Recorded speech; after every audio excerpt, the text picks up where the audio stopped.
نعم. مش فاهم الحقيقه انت عايز انا عايز اقول لكم على حاجه يا جماعه. انا مبسوط جدا اولا ان انا موجود مع فنان جميل بحبه زي خالد ابو النجا. اسمحوا لي سقفوا له سقفه كبيره قوي. وانا عايز اقول لك على حاجه خالد، لما تبقى انت دايما سفير واخد بالك بتبقى بتعبر عن مخزون الحقيقه جوه البني ادم يعني. لان دايما انا ما روحتش قبل كده على فكره عشان تبقى عارف بس لا رحت حضرتك. هي فين السفاره؟ عملت ايه جنبك ولا لمبور اللي جنب حضرتك حاجه ظريفه قوي الحقيقه يعني. الامور لذيذ والسفاره لما تروح السفاره هتلاقي السفاره جوه العماره. فانا عايزك لما تروح تبقى عامل من جواك ان انت عندك نيه حسنه ان انت تقعد مع الناس اللي هناك. انت لقيت حد هناك لانهم هناك الحقيقه بيعتذروا بقالهم فتره والبني ادم دايما واخد بالك خالد بيبقى عارف غير الموضوع عشان مش فاهم اي حاجه. غير الموضوع. انا بص في ايه؟ انتوا بتهيسوا ولا ايه؟ انا مبسوط قوي ان انا موجود معاكم النهارده في العزيزه الكبيره وربنا يكرم ان شاء الله وانا سعيدكم يعني ونعمل شغل حلو مع بعض ويعني ابن ادم. والله حضرتك بتستحرجني يعني. وكنت حضرتك رايح اجيب عقد الشقه بتاع ابويا اللي عم خدوا منه غصب واقتدار فمراته ما رضتش تديني العقد يعني. قمت رميها من البلكونه. رميته من البلكونه. لا حضرتك كان في سلك كهرباء تحت البلكونه. ما اتكهربتش بقى. قعدت تنط على سلك اسمها كده وبعدين هتوقع في حمام سباحه. ما ماتتش غرقانه بقى. لا نط على المنط تاني وراحت طلعت تاني في قلب البلكونه. فانا اتخنقت منها بقى. قمت مطلع السكينه اضربها طلقتين ماتت مخنوقه يعني.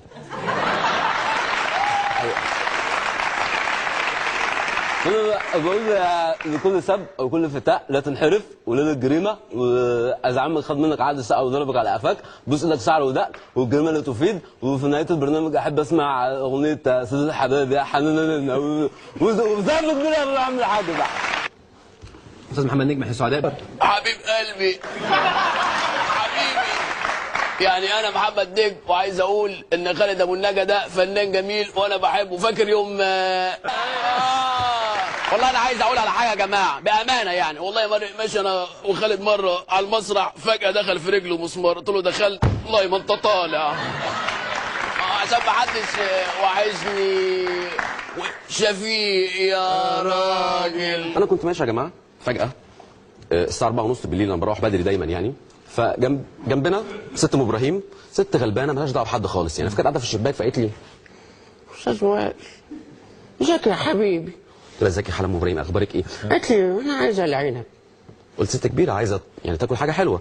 رحت لعم خليل في المحل اللي جنبي قلت له عم خليل عايز 4 كيلو عنب. قال لي صبح صبح يا عم وائل ايه النور ده يا عم الحاج؟ منور يا عم الحاج نجيب لك بلح وعنب وكل حاجه يا عم الحاج. صبح صبح يابا.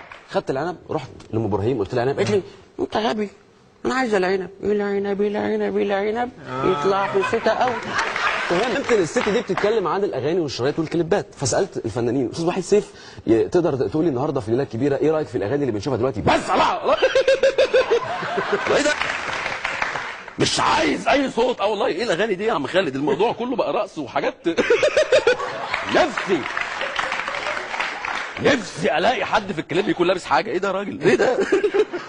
ولا ايه رايك في الموضوع ده يا يوسف داوود؟ بتتفرج على الكليبات ولا لا؟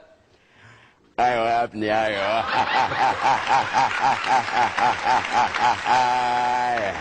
الكليبات دي حاجه حلوه قوي. ازيك يا خالد؟ ازيك يا حبيبي؟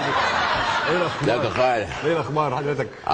استمتعت بالعمل معاك في الفيلم مؤخرا شقه مصر الجديده. انت هتنام ولا ايه؟ يا خالد اوكي استاذ يوسف داوود احنا بنشكر حضرتك جدا وبنقول للاستاذ محمد صبحي ايه رايك في الاغاني اللي بنشوفها دلوقتي؟ تعملي شبوره قلق بنات حلوين ووسوسين طالعين في الكليبات عسل. عبد الله بتتفرج على الكليبات يا عبد الله. الولد عبد الله اللي كان معايا في المسلسل طالع تتفرج على الكليبات يالا. سمعوا بقى عبد الله مشي في رد عليه قال له ازيك يا عم خالد؟ بامانه وحشني بقالي كتير ما شفتكوش ومراتي كانت حامل واخد بالك حامل في 18 شهر. فرحنا نطمن بقى عند الدكتور وكده نعرف يعني لسه ما خلفتش ليه. فراجل الدكتور فتح بطنها قال لي استاذ عبد الله انت جاي لك توأم. قلت له الحمد لله. قال لي محترمين قوي. قلت له طب بقالهم انت سبتها ليه يا دكتور؟ قال لي الاثنين محترمين.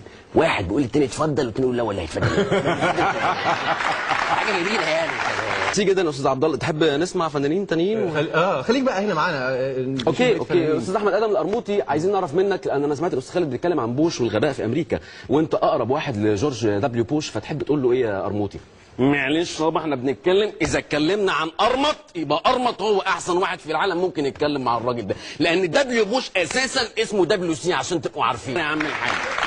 لان عيب قوي انه يطلع المركز الرابع ده، ياخد الاول مع الجداره ومرتبه الشرف واللحاف يا عم خالد. والله العظيم عنده ميكروباص مشغله اوهايو تكساس، واخد بالك ما بيصفلوش 40 جنيه في اليوم. قلت له بيع الميكروباص يا عم الحاج ونتشارك مع بعض في تاكسي عداد.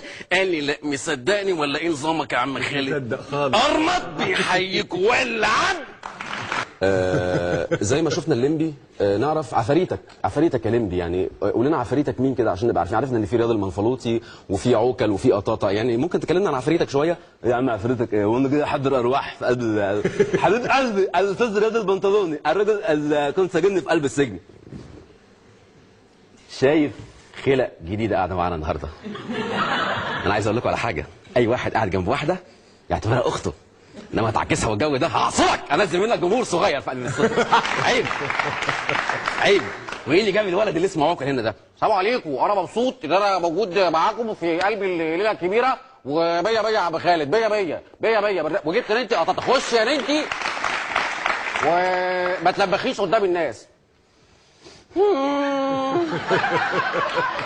يا حبيبي يا واد ما عنده دم.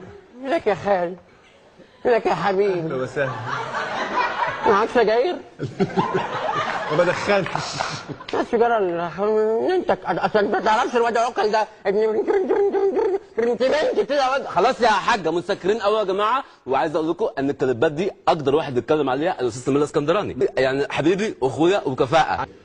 طب يعني اديني فرصه، يعني ممكن كده كمان اسبوع بس اركز معاه واجي بقول اخر واحد الاستاذ سمير الاسكندراني بقى. طيب. حبيبي واخويا وكفاءه وراجل بيتكلم عن الطرب، تقدر تقول ايه عن الاغاني يا عم سمير؟ مساء الخير وكل سنه وانتم طيبين، ونسقف سقفه كبيره لهذا الرجل الفنان. في موجة الصغير الغنى زمان يا عم خالد كان في معاناه. عندك عبد الحليم حافظ كان بيعاني، يقول لك ماسك الهوا بايديا. شوف الفجر بيغني وماسك الهوا ولا في دماغه. فريد الأطرش اطرش وبيغني، وكان بيعمل شغل عدويه. قال لك السح الدح انبوه. عطش قال لك انا عايز اشرب. ادي الواد لابوه مش لامه، لان امه بترضع اخوه. انما دلوقتي تبص تلاقي كليب كده غريب، ما عادش فيه معاناه. تلاقي واد عامل شعره شبايكي كده وطالع يقول لك حد عايز حاجه مني قبل ما امشي؟ طب مضغوط. انت هتقتتنا عشان بتغني؟ مطربه ثانيه لا داعي ذكر اسمها تقول لك بوس الواو. ايه القرف ده؟ يعني انت اتعورت ابوس انا الواو ليه؟ فانا بشكركم جدا، وعايز اقول لكم يا ريت نرتقي بالغنى في مصر والوطن العربي، عشان كده عيب. وعايز اقول لكم كلكم باي باي.